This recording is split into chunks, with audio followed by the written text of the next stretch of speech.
Ceci est un livre audio autogénéré par Google. Préambule. L'intervention française au Chabas a été déclenchée le 18 mai 1978 pour faire face à une situation d'urgence imprévue, où la population européenne était en train de se faire massacrer à Colvézi, à 6000 km de la France. Le 2e régiment Étranger de parachutistes, commandé par le colonel Philippe Hérulin, a pour mission de faire cesser les massacres en cours et de libérer plus de 2000 civils européens et des milliers de civils africains, terrés dans les caves et les greniers de leurs maisons. Cet engagement, l'opération Bonite, a revêtu un caractère ponctuel tant dans son point d'application que dans son but, rétablir l'ordre et la sécurité dans Colvézi. Ainsi, l'opération aéroportée sur Colvézi est l'exemple type d'action extérieure, riposte rapide et adaptée, décidée pour répondre à une crise grave.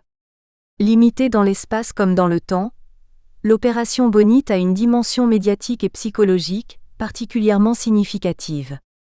Opération aéroportée de courte durée, mais risquée, cette opération était complexe. Chapitre 1 : La sécession katangaise. Depuis la décolonisation de l'ex-Congo belge, des troubles secouent spasmodiquement la contrée qui borde le grand fleuve. Dans les années 1960, les troubles commencent avec la sécession katangaise de Moïse Tshombe, chef du conseil provincial, qui proclame la sécession du Katanga le 5/7/1960. Il est soutenu en sous-main par des Occidentaux convoitant les richesses du scandale géologique du Chabas. 12 juin 1964. Surgissant à l'improviste au moment où les rebelles mulélistes chargent les troupes loyalistes sur le point de se débander, le général Mobutu, chef d'état-major de l'ANC, donne l'assaut en tête et reprend comme Bonaparte à Arcole, le pont de Camagnola. Le 24 novembre 1964, l'opération Dragon Rouge montée par l'état-major belge sur Stannyville supplée l'insuffisance des troupes de Mobutu.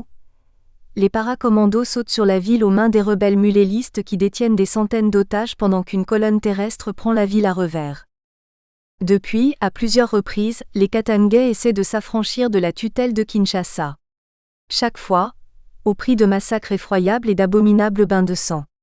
Mais le pouvoir central assure son autorité par la présence de troupes de l'armée régulière zaïroise. En 1966, le président Mobutu nationalise l'Union minière du Haut-Katanga belge et crée la Gécamine, la Générale des carrières et des mines. En 1977, pendant la première guerre du Chabas, la mission d'assistance française peut établir l'ordre de bataille des Katangais, connaître leur armement et apprécier leur comportement au combat. Les rebelles sont stoppés après 200 km de marche forcée à travers la savane, par l'action conjointe du corps expéditionnaire marocain et de la division Camagnola rameutée de Kinshasa. 1978 ne fait pas exception à la règle. Soutenus par les Cubains d'Angola, les rebelles katangais semblent viser un double but: s'emparer du Chabas, l'ex-Katanga, et déstabiliser le président à vie Mobutu Sese Seko Wazabanga. Lutte de clans, lutte tribale, mais aussi guerre économique. Le sous-sol du Chabas est l'un des plus riches d'Afrique. Sauvage et primitive, cette guerre, où l'idéologie n'a pas de prise, est avant tout le martyre de la population civile. Dans un premier temps, Mobutu, grâce à sa division d'élite Camagnola et au corps expéditionnaire marocain qu'Hassan II a mis à sa disposition, a pu enrayer l'action des ex-gendarmes katangais. En mars 1978, à la suite d'une réunion entre Algériens angolais et activistes du Front national de libération du Congo, les services secrets zaïrois sont informés de l'éventualité d'une opération de déstabilisation dans la région du Chabas, région riche en matières premières stratégiques, un scandale géologique. Les miliciens du FNLC, hostiles au président Mobutu, proclament la sécession du Chabas car sa richesse leur permet de revendiquer une indépendance assurée d'un minimum de cohésion nationale grâce à la position dominante de l'ethnie Lunda. Ils sont assistés par des officiers cubains et allemands. En effet, les conseillers cubains, au nombre d'une vingtaine de mille en Angola et quelques agents soviétiques sont décidés à pousser un nouveau pion dans l'échiquier africain. La veille de l'attaque, l'armée zaïroise dispose de 4 brigades dépendant de la division Camagnola. 3 brigades, la 11e, la 12e et la 14e sont implantées au Chabas, la 13e dans le Bas-Zaïre. La 11e et la 12e tiennent le secteur frontalier, étalée face aux garnisons des bataillons katangais. La 14e, la plus récente, commandée par le général Tsikewa, est constituée d'éléments disparates. C'est la raison pour laquelle le général Babia lui a confié le secteur de Kolwezi, protégé par la neutralité de la Zambie. Le 311e bataillon de parachutistes zaïrois est mis en alerte. Les Américains accélèrent la livraison de l'armement, fusils M16 et mitrailleuses FN Mach 58, des munitions et de l'équipement. Chapitre 2, les rebelles katangais attaquent le 13 mai. Les diplomates suivent cette nouvelle offensive. Jeudi 11 mai, les rebelles katangais sont pourtant bien décidés à réussir dans leur entreprise. Premier objectif, Lubumbashi, l'ex-Elisabethville et sur leur parcours, Kolwezi, ville du sud du Zaïre, la petite cité minière de la Gécamine. La Gécamine est l'héritière zaïroise de l'Union minière du Haut-Katanga, cet empire qui avait fait la fortune de la Belgique. En dépit de sa nationalisation, la Gécamine est une des plus puissantes sociétés au monde. Le Zaïre est devenu le premier producteur de diamants et le 6e producteur de cuivre. Symbole du colonialisme, recelant environ 3000 blancs qui assurent la bonne marche de la mine à ciel ouvert et des différents services ou commerces de la ville, elle compte plus de 200 000 habitants. Elle mérite une attention particulière des Tigres du Front National de Libération du Congo, FNLC de Nathaniel Mbumba. Elle est constituée de plusieurs quartiers distincts, nettement séparés. Vieille Ville, Nouvelle Ville, Manica, la ville indigène, et dans un rayon de 10 à 15 km, de cités satellites et d'usines. Samedi 13 mai, à l'aube, transportés par la 2e division cubaine après avoir franchi la frontière en passant par la Zambie, pays neutre, les Katangais attaquent Kolwezi où les FAZ, les forces armées zaïroises, n'opposent qu'une faible résistance. La ville minière de Kolwezi, dans la province minière du Chaba au Zaïre, retrouve l'ambiance de folie et de guerre que les 3000 Européens résidents croyaient définitivement oubliée. Des rafales éclatent et l'armée s'éparpille et laisse pratiquement sans combat la population à la merci des Tigres, rebelles katangais, puissamment armés, venus d'Angola. À l'exception de la liaison radio de la Gécamine, qui permet aux diplomates et aux autorités de Kinshasa de se tenir au courant de la situation, la ville est isolée et soumise à la terreur. Pour les Cubains, c'est l'opération Colombe. Les rebelles parlent en swahili, la langue des Lindas, la tribu qui peuple l'ex-Katanga. Dans le reste du Zaïre, dans les provinces du Nord en particulier, la langue véhiculaire est le lingala. Les 3000 rebelles de la Brigade des Tigres sont tous d'origine Lunda. Ils vont recevoir un accueil enthousiaste dans la cité Manica où habite la majorité des Lindas, et ils vont y installer leurs principaux quartiers. Au premier bruit de la fusillade, l'antenne française du SDECE et celle américaine de la CIA, représentée à Kolwezi par d'honorables géologues, sont évacués précipitamment et filent à vive allure vers Lubumbashi dans leur véhicule, appliquant la consigne impérative, dégagée à la première alerte. Un peloton de l'armée zaïroise, équipé notamment de Panhard AML-60, se rallie aux rebelles. À 10 heures, le colonel Robert Larzul prévient l'ambassadeur André Ross que des avions ont été détruits à l'aube sur le terrain de Kolwezi. Au même moment, le colonel Yves Gras, chef de la MMF, dépouille un téléx de la Gécamine qui révèle qu'une attaque est en cours contre la ville de Kolwezi, menée par des forces non encore évaluées. De 10 à 12 heures, le colonel Yves Gras ne peut toucher aucun contact. Tous les chefs de bureau des FAZ sont en conférence dans le bureau du général Babia, chef d'état-major. À 11h15, le premier téléx du colonel Robert Larzul arrive au COA. Il est transmis à Yvon Bourges, ministre de la Défense, à Dinard pour les fêtes de la Pentecôte. En fin de matinée, le téléx du colonel Larzul est lu au président de la République, à Othon, pour des affaires de famille. À 13h, l'ambassadeur André Ross envoie son premier téléx au ministère des Affaires étrangères et à l'Élysée.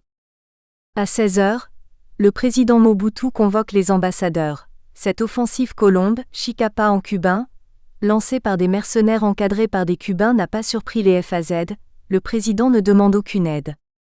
Dans l'après-midi, le directeur du département Afrique aux Affaires étrangères, Guy Georgi, est alerté à son tour par un télégramme de l'ambassadeur à Kinshasa.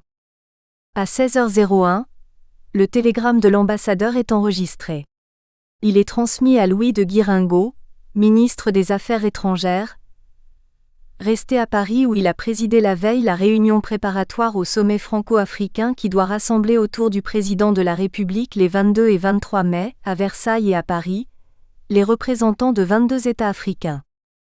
André Ross, ambassadeur de France à Kinshasa, assisté du colonel Larzul, attaché militaire, et du colonel Gras, chef de la mission d'assistance technique, informe régulièrement le président de la République, Valéry Giscard d'Estaing, de la situation au Zaïre. À noter qu'il y a 1 heure de décalage horaire entre Paris et Kinshasa. Selon le général Babia, les FAZ contrôlent la situation. Chapitre 3. Le 14 mai, la situation se dégrade en faveur des tigres katangais. Les Français envisagent une opération, les diplomates se consultent. Dimanche 14 mai, dimanche de Pentecôte, selon les informations recueillies par les colonels Gras et Larzul, les Katangais contrôlent entièrement Kolwezi. Les troupes zaïroises paraissent neutralisées. Certaines unités sont prisonnières, d'autres fuient en déroute vers le nord. Les Katangais sont nombreux, en uniforme, et possèdent un encadrement compétent et efficace. Pour les 2 colonels français, la solution est d'envoyer des parachutistes à Kolwezi. L'encadrement français des compagnies de combat du 311e bataillon de parachutistes zaïrois se prépare pour accompagner le bataillon. En fin de matinée, le lieutenant-colonel Balade de la MMF convoque le lieutenant Pierre Boyer, commandant de la première compagnie, et l'adjudant André Piaskowski, adjudant de compagnie, afin de leur demander s'ils sont volontaires pour accompagner la première compagnie qui va sauter sur Kolwezi. Ils donnent leur accord. Dès 6 heures du matin, à Kolwezi, les Katangais chassent les soldats de la Camagnola, cherchant à leur échapper en se réfugiant dans les villas de la nouvelle ville. Tout soldat trouvé est abattu. Des Européens et des Africains sont également exécutés. D'autres sont rassemblés au centre hippique Le Bridon, non loin du cimetière où auraient lieu des exécutions. À midi, l'ambassadeur Ross contacte l'Élysée et n'a que le colonel Mermet, officier de permanence. Le président est en train d'étudier l'affaire. L'ambassadeur insiste sur le fait que les 3000 Européens peuvent être pris comme otages par les rebelles. Le colonel Gras insiste alors sur sa suggestion d'envoyer au cœur de la fourmilière 2 compagnies de parachutistes, soit 300 hommes, qui auraient un effet psychologique considérable. M. René Journiac, responsable des affaires africaines et malgaches à l'Élysée, est extrêmement réservé sur l'intervention militaire uniquement française. L'ambassadeur de France à Bruxelles, Francis Huré, s'informe auprès du ministre belge des Affaires étrangères, Henri Simonet, avec qui il entretient des relations amicales. Aucun résultat.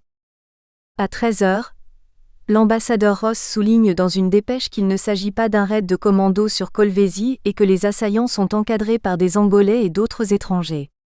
Il termine en signalant que le général Mobutu sous-estime la gravité de la situation. Dans l'après-midi, l'ambassadeur est convoqué par M. Idzumbuir, ministre des Affaires étrangères. Devant la gravité de la situation, le président fait appel au gouvernement ami du Zaïre pour apporter à sa personne, à son gouvernement, à son pays une aide de toute nature. Puis soudain, la situation se dramatise. Le général Mobutu apparaît en tenue de combat. Il répète les paroles de son ministre mais sa poignée de main avec l'ambassadeur est plus appuyée. L'ambassadeur envoie le colonel Larzul à l'ambassade de Belgique. La position belge est nette. Ils ne veulent rien entreprendre. Toute intervention française serait considérée comme inopportune et inamicale. Le colonel Planard, attaché militaire belge, précise à son collègue la position belge. Laissez décanter la situation, négocier avec les Katangais le retrait de nos ressortissants, et si ça ne marche pas, monter une opération type Stannyville. Au soir, le lieutenant-colonel Balade ordonne au lieutenant Boyer d'attendre les ordres pour décoller avec le 311e bataillon de parachutistes zaïrois. La mission ne va pas être facile. Dans la soirée, le ministre belge des Affaires étrangères confirme que des combats violents se sont déroulés dans la région du Chaba, mais que les choses semblent plus calmes à présent. Selon Van Mosveld, consul général à Lubumbashi, aucun Belge n'a été tué ni blessé. Dans la soirée, le président Giscard d'Estaing a avec le président Mobutu une assez longue conversation téléphonique, mais à aucun moment le président Mobutu ne demande une aide. À 22h, le président Giscard d'Estaing contacte le ministre Louis Guiringaud pour l'informer de cette conversation et lui demande si Bruxelles en sait plus. À Kolwezi, en ce dimanche de Pentecôte, autour d'une église, les Katangais massacrent 12 enfants, revêtus des aubes blanches qu'ils portent pour la cérémonie de la confirmation, éparpillés à l'extérieur, leurs parents entassés dans la chapelle et le prêtre en habits sacerdotaux égorgé au pied de l'autel. Tout belge. Après avoir fait leur communion solennelle, le matin, les enfants étaient revenus après déjeuner se faire confirmer. Chapitre 4, le 15 mai, les Aérois préparent une intervention pour soutenir leurs derniers combattants. 15 mai, lundi de Pentecôte, selon certaines informations, plusieurs centaines de rebelles quittent la ville dans des véhicules volés. Il ne reste qu'un millier d'hommes encadrés par des Cubains. La plupart sont installés en banlieue, dans la ville de Manica. À 1h du matin, l'ambassadeur André Ross et le lieutenant-colonel Ballade arrivent au pied des C-130. Une vive discussion s'engage entre l'ambassadeur et le lieutenant Boyer. Puis l'ambassadeur annonce au major Maélé qu'aucun Français ne l'accompagnera dans sa mission sur Kolwezi. Sonné par cette nouvelle, le major réagit très vivement. Le lieutenant-colonel Ballade fait monter le lieutenant Boyer et l'adjudant Piaskowski dans sa voiture et les ramène, dépités, au camp. Les C-130 décollent pour Lubumbashi. À Kinshasa, les ambassadeurs français, américains et belges se rencontrent une fois par jour, chez l'un ou chez l'autre, pour faire 2 points. André Ross pour la France. Rietweger de Moor pour la Belgique. Rentré précipitamment de vacances pour reprendre son poste laissé à son chargé d'affaires Van Sina, attaché commercial. Cutler pour les USA, en relation étroite avec André Ross depuis le 13 mai. Dans la matinée, les inquiétudes de l'ambassadeur à Kinshasa et du chef de la mission militaire ne réussissent pas à secouer le scepticisme de Paris. À l'apparente mansuétude des rebelles katangais à l'égard des Européens, à leur relative discipline a succédé un raidissement de leur attitude. Déjà sont signalés des pillages, des exactions, des exécutions sommaires. 6 coopérants militaires français de l'assistance militaire technique chargés de la maintenance du peloton des Panhard AML-60, qui se trouve à l'hôtel Impala, prisonniers depuis le 13, sont emmenés en jeep par les rebelles. Ils disparaissent à jamais, sans doute exécutés. L'inquiétude règne dans les chancelleries alliées. Les Américains ont mis la 82e Airborne en alerte. Les Britanniques les ont imités avec un bataillon aérotransportable, et les Belges avec les paracommandos, mais pour les Belges, ils souhaitent une opération qui se veut avant tout humanitaire. Enfin, le président Mobutu n'a pas demandé à la France une intervention armée. Les Belges ont des intérêts considérables au Zaïre où ils comptent 40 000 ressortissants. Ils n'envisagent pas un tête-à-tête avec les Français. Dans cette affaire, ils cherchent le patronage des États-Unis. Par ailleurs, le régime des partis à Bruxelles paralyse l'action du gouvernement avec des négociations épuisantes entre les formations du pouvoir et des affrontements violents entre le Premier ministre social-chrétien Léo Tindemans et le ministre socialiste des Affaires étrangères Henri Simonet. Les Katangais constituent une force sérieuse dans une guerre de type africain, avec 2 modes d'action, l'attaque par surprise suivie d'un massacre et la dérobade rapide devant un adversaire jugé trop fort. À 10h, l'ambassadeur Ross a copie d'un message reçu de Kolwezi. La communauté belge de Kolwezi vient de demander à Bruxelles une intervention rapide. Il en fait part téléphoniquement à l'Élysée. Dans l'après-midi, le général Mobutu convoque le major Mael, commandant le 311e bataillon parachutiste et lui donne une mission. Des parachutistes seront largués sur Kolwezi, non loin du siège de l'état-major local des FAZ qui résiste encore tandis que le reste du bataillon, aux ordres du major, fera mouvement par la route de Lubumbashi vers Kolwezi. Le colonel Gras, chef de l'AMF, n'est pas immédiatement informé de cette opération. Le quartier général de la première région militaire à Kolwezi est toujours tenu par une 50aine de soldats zaïrois sous les ordres du colonel Bossanger, chef d'état-major. Le général Dikuta s'est prudemment replié dès samedi sur le page C de la 14e brigade, au camp Nzilo, à 30 km de Kolwezi au nord. Bossanger est en liaison radio avec l'EMG zaïrois. Le général Chikeba, commandant de la 14e brigade, sera condamné à mort par le président Mobutu pour désertion de poste.